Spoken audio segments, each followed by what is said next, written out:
কুষ্টিয়া শহরে কি আছে? কিছুই নাই। মজমপুর বাস স্ট্যান্ড থেকে উঠবেন অটোতে, ১০ মিনিট পরে ১০ টাকা দিয়ে বড়বাজার রেলগেট নামবেন। কুষ্টিয়া শহর ঘুরে দেখা শেষ। তার মাঝে রথখোলা মন্দির পার হওয়ার সাথে সাথে পুরাতন কলকাতার আবহাওয়া পাবেন হালকা। যারা পুরাতন কলকাতা ঘুরেছেন তারাই বুঝবেন ব্যাপারটা। আশেপাশের বিল্ডিং গুলা, দোকানের প্যাটার্ন, রাস্তার পানিপুরি ফুচকার মাঝে এই আমেজটা আছে। বড়বাজার রেলগেট নেমেই দেখবেন হাতের ডান পাশে গান্ধী হোটেল। হাতে অফুরন্ত সময় থাকলে ধাম করে ডবল ডিমের একটা মোগলাই খাওয়া যেতেই পারে। গান্ধী হোটেলের অপর দিকে কচুরি পাবেন। বড়বাজার থেকে ইচ্ছে হলে ২ মিনিট হেঁটে গড়াই নদীর তীরে যেতে পারেন। আবার আরেকটা অটো নিয়ে লালন শাহের মাজার ঘুরে দেখতে পারেন। মাঝ রাস্তাতে পড়বে টগর লজ, রবি কুঠিবাড়িতে উকি দিতেই পারেন। আর পুরা এই এলাকার মাঝে আছে এক সময়কার এশিয়ার সব থেকে বড় বস্ত্রকল মোহিনী মিল।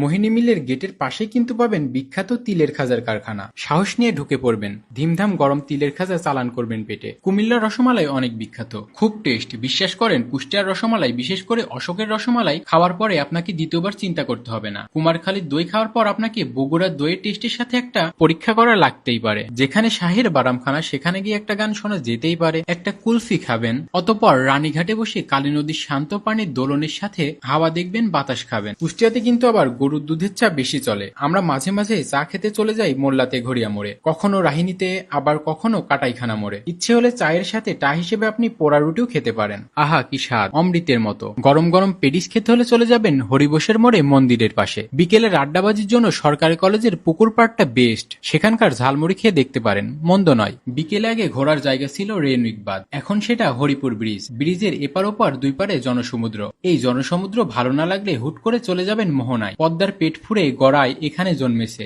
আহা কি তার রূপ, মনে হয় সাগর। এটা কিন্তু কুষ্টিয়ার মিনি কক্সবাজার। কুষ্টিয়ায় গিয়ে খুব টাইম ট্রাভেলে ভ্রমণ করতে মন চাইলে হুট করে চলে যাবেন কুমারখালী। এই শহরের আনাচে কানাচে এমন ভাবে অতীতকে আঁকড়ে ধরে আছে, আপনি না চাইলেও চলে যাবেন ব্রিটিশ আমলে। কুমারখালী গেলে রমেশের সন্দেশ কিন্তু মাস্ট। আর হ্যাঁ, কুমারখালীর মটকা সাথে মটকা চা, এটা কিন্তু এন্ডেমিক জিনিস ভাইয়া। লুঙ্গি গামছা আর বেডশিট নিতে ভুলবেন না। একটু মশলা গুড় চেখে দেখেন এখানকার।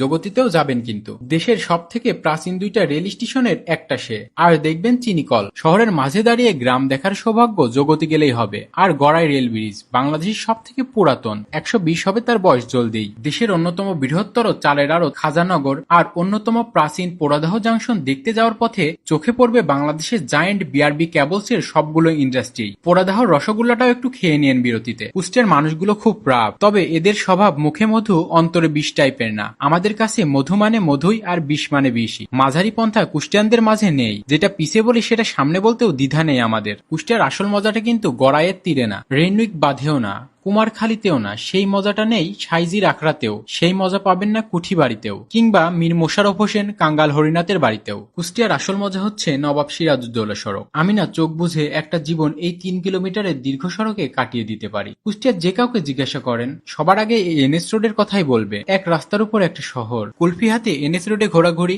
রথ খোলার পানিপুরি। এখন আবার মোটামুটি ভাবে সব হোটেলে পাবেন লুচি সবজি। আধুনিক ছোঁয়া লাগলেও কুষ্টিয়া আজও বড্ড পুরাতন। তাই মায়া কুষ্টিয়াতে ঢুকলেই লাগবে। একটা জেলা শহর, একটা প্রাচীন শহর, এত নিস্তব্ধ, অথচ চারিদিকে কত প্রাণ। এটাই বুঝি এই শহরের সব থেকে বড় বৈশিষ্ট্য।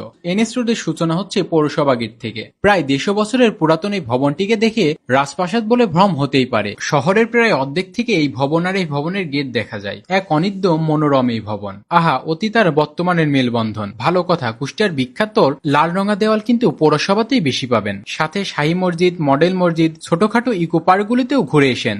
ইসলামী বিশ্ববিদ্যালয় আর ইসলামী কলেজের সাথে সরকারি কলেজে একটু পদার্পণ করেন, কিছু তো ফিল হবেই। অনেক কিছুই বললাম, বাদ গেল অনেক কিছুই। কুষ্টিয়া আসলে একটা মায়ার শহর। যারা কুষ্টিয়ার লোক না কিন্তু কুষ্টিয়াতে একবার হলেও বেড়াতে গেছে, তারাও এই মায়াটা অনুভব করে। আহা কুষ্টিয়া, কুষ্টিয়ার তুলনা কুষ্টিয়া নিজেই। তারপরেও কুষ্টিয়া শহরে কি আছে? কিছুই নেই। না, ভুল, কুষ্টিয়া শহরে মায়া আছে। কুষ্টিয়া মায়ার নগর, কুষ্টিয়া আরশি নগর। ভালো লাগা আর ভালোবাসা নিয়ে ফিরবেন। দাওয়াত রইল আমার শহরে।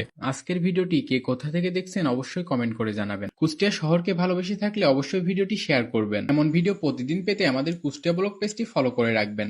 আপনার ব্যবসা প্রতিষ্ঠানের প্রচার এবং প্রমোশনাল ভিডিওর জন্য আমাদের বায়োতে দেওয়া হোয়াটসঅ্যাপ নাম্বারে সরাসরি যোগাযোগ করতে পারেন। আমরা প্রমোশনাল ভিডিওগুলা প্রফেশনাল ভাবে করে থাকি। এমন কাজ কখনোই করি না আপনার ব্যবসা প্রতিষ্ঠানের প্রমোশন ভিডিও করতে যেয়ে নিজের প্রমোটই করে আসলাম। এটা বলার কারণ, কুষ্টিয়ার মধ্যে কিছু কন্টেন্ট ক্রিয়েটর আছে যারা প্রমোশনের নামে আপনার প্রতিষ্ঠানে গিয়ে নিজেকেই প্রমোট করে। যাই হোক, আমাদের কাজের নমুনা আমাদের পেজ ভিজিট করলেই বুঝতে পারবেন। আজকের মতো এই পর্যন্তই। দেখা হবে আবার নতুন কোনো ভিডিওতে। ততদিন সবাই ভালো থাকবেন, সুস্থ থাকবেন। আল্লাহ হাফেজ।